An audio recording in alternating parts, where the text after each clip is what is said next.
O Brasil tem um mal chamado corporativismo. Não sei se você já ouviu falar, mas o corporativismo no Brasil é uma prática antiga. O corporativismo envolve, por exemplo, profissões, envolve determinados segmentos da sociedade que têm algum privilégio e lutam para mantê-lo. Claro que o corporativismo não é só isso. Se você pegar alguns cientistas sociais, como o Durkheim, o corporativismo era considerado até importante, porque em determinada profissão, vamos pegar aí médicos, professores, jornalistas, por exemplo, tá? É importante ter uma ética, engenheiros, uma conduta profissional que procure valorizar a profissão e ter um comportamento adequado para que nada do que aconteça na profissão fuja às necessidades da sociedade. Logo, o corporativismo, em determinados momentos, ele é positivo. Ele ajuda determinadas categorias profissionais a manterem respeito à profissão, fazerem aquilo que é certo. Um engenheiro, por exemplo, ao executar uma obra, ter responsabilidade sobre a obra, pensar nas pessoas que vão viver naquele espaço e agir na construção da obra com todo respeito, por exemplo, à segurança. A mesma coisa o médico, a mesma coisa o professor, enfim. Mas o corporativismo tem um outro lado muito negativo e que no Brasil se desenvolveu desde a colônia.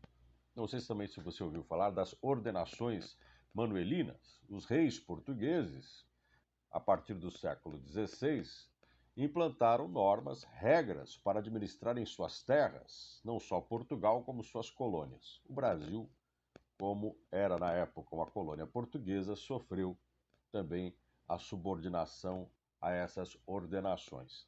E nessas ordenações, 5 livros organizavam elas, em que o rei estabelecia as normas de como conviver com seus súditos, tanto aqueles que tinham privilégios, que tinham regalias, como os que não tinham regalia nenhuma e tinham que cumprir suas funções e eram obrigados a aceitar a autoridade absoluta do rei. Aqueles que tinham mais privilégios, aqueles que tinham algum ganho, ou aqueles que não tinham tantos ganhos, mas se aproximassem do rei, receberiam algum benefício, faziam o corporativismo, procuravam se proteger, garantir os interesses do próprio grupo, para que o grupo fosse cada vez mais favorecido com benefícios que o rei dava. As benesses do rei, ser amigo do rei.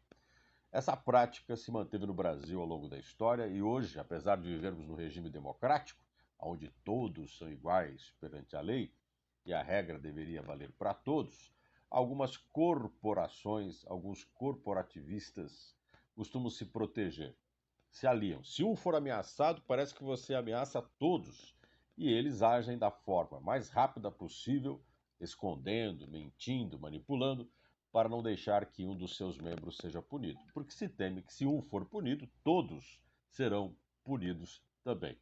E o corporativismo no Brasil virou um mal, em alguns casos. Veja, por exemplo, a profissionalização da política e, quer queira, quer não, o corporativismo em torno desses profissionais, que organizam os seus interesses. Isso se estende para empresários, também para categorias profissionais. Muitos profissionais que cometem erros escondem seus erros e são apoiados pelos seus colegas de corporação. Por isso, nós temos que combater nesse país o mau corporativismo. Aquele corporativismo que manipula, aquele corporativismo que manipula a regra para favorecer um determinado grupo e às vezes defendem seus interesses contra os interesses da maioria. Por isso, o corporativismo tem duas faces. Uma delas, muito obscura, que é a que manipula, favorece, mantém privilégios e faz o mal para a grande maioria da sociedade.